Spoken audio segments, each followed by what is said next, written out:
This instrument is called a Phin. It originates from the Isan region in Thailand and is played usually by ethnic Laotians in Thailand and Laos. I found this in December last year when I was in Bangkok, and at first I had zero idea what I was looking at and if it was even playable. But then, it had strings and a fretboard and some sort of electronics, so I knew I had to try buying it and bringing it back home somehow. On closer inspection, my Phin seems to be pretty broken.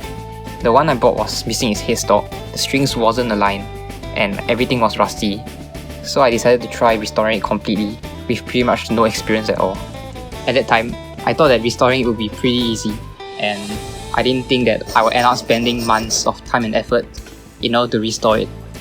But anyway, here's how I managed to do it.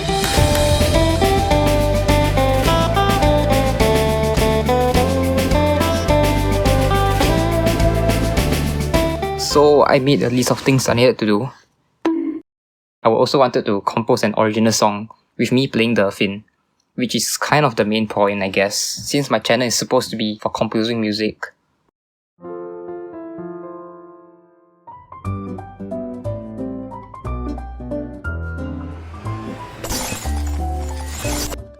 After dismantling it, the first thing I noticed was that the electronics looked kind of crunchy. I didn't want to risk my amp exploding when I plugged it in, so I decided to buy replacement parts for all the electronics, including the jack connector, potentiometers, and the pickup itself. I also needed to buy new machine heads and new strings.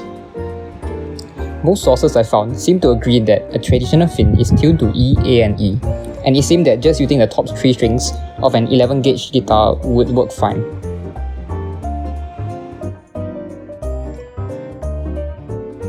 Now that I had all the parts I needed, it was time to make it actually playable.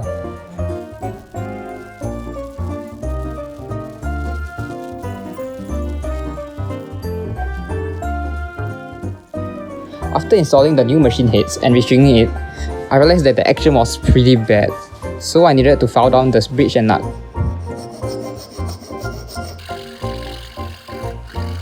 I also cut new ruts in the bridge so that the strings would be aligned properly. Finally, I restringed it again and tuned it.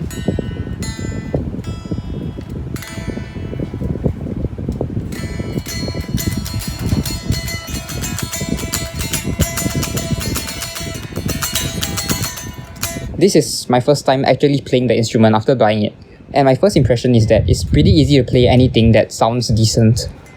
This is probably because of the diatonic spacing of the frets, so that almost all the notes in this fretboard is in G major. However, it can also be played in its relative Dorian mode, A Dorian, which is what I mostly play in, since the strumming open tuning is basically a power chord of the notes E and A.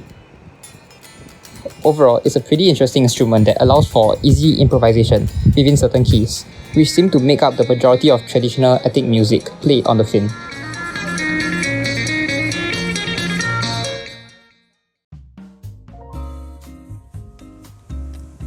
Since I haven't tried soldering before, I decided to practice a little bit before doing it on the actual electronics.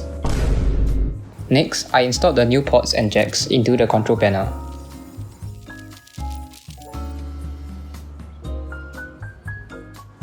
I still didn't really trust my soldering skills, so I invited a friend to help.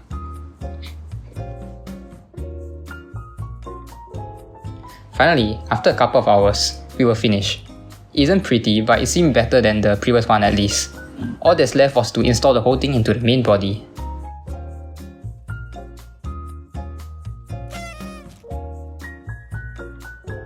Overall, I'm pretty happy with how it sounds through the amp.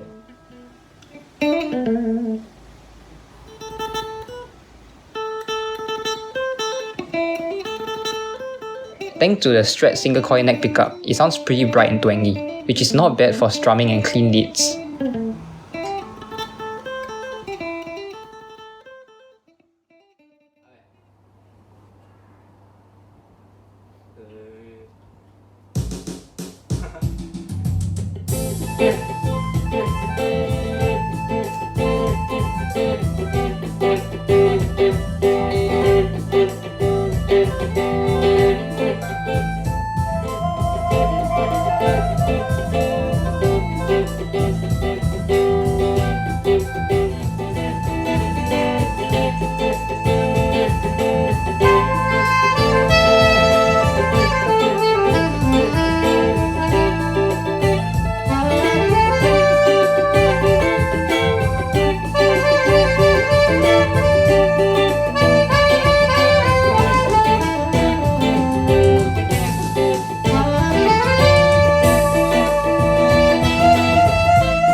Although my Phin can technically work, there were still some flaws. The fret wires and the fretboard was rusty and rough. The intonation was bare on higher frets, and it was missing its iconic Naga headstock, which is supposed to look like this. So firstly, I sanded the fret wires to get rid of the rust.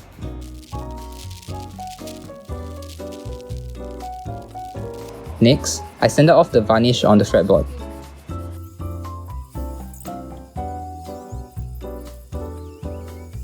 I then polished the fretboard with lemon oil, and finally, it looked like this. The lemon oil conditions the bare wood by sealing in the pores in the wood grain, and it also brings out its natural colour. Combined with the shiny brass fret wires, it looks much better now than before. Next, to fix the intonation, I had to move the position of the bridge. Since the 12th fret note was sharper than the 12th fret harmonic, this means that I needed to shift the bridge backwards to compensate for it.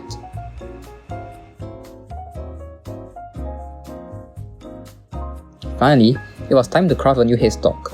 The problem is, I don't know anything about woodworking, so I figured it would be impossible to try make. Instead, I started on making a smaller figurehead from basswood, which is the most common and easiest type of wood for carving and whittling.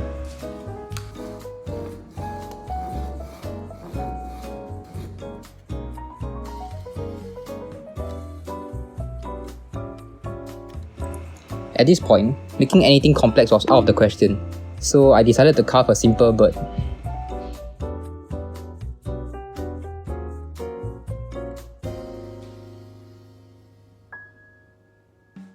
Finally, I had to apply coloured varnish to my carving to stain it darker.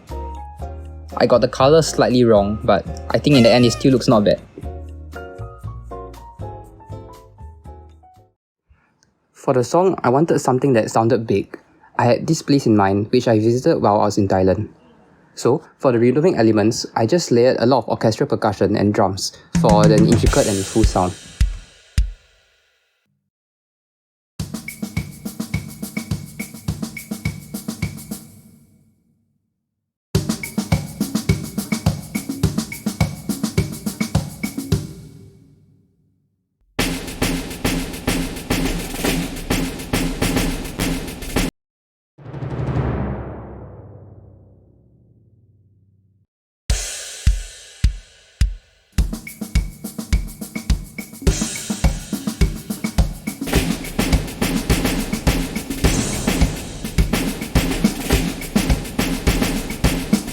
Next, for the melodic elements, I aim to create a white soundscape to complement the percussion but not overpower it.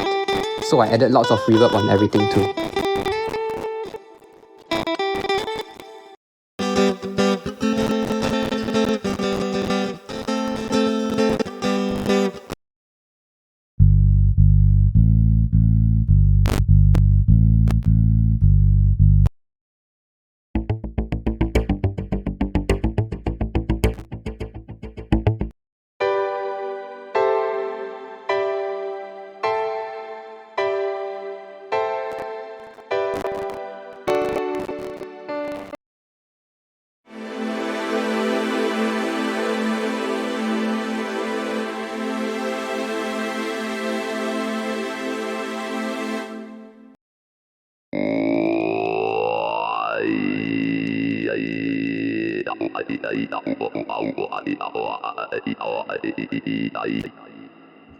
Finally, I added various transition effects and the intro segment.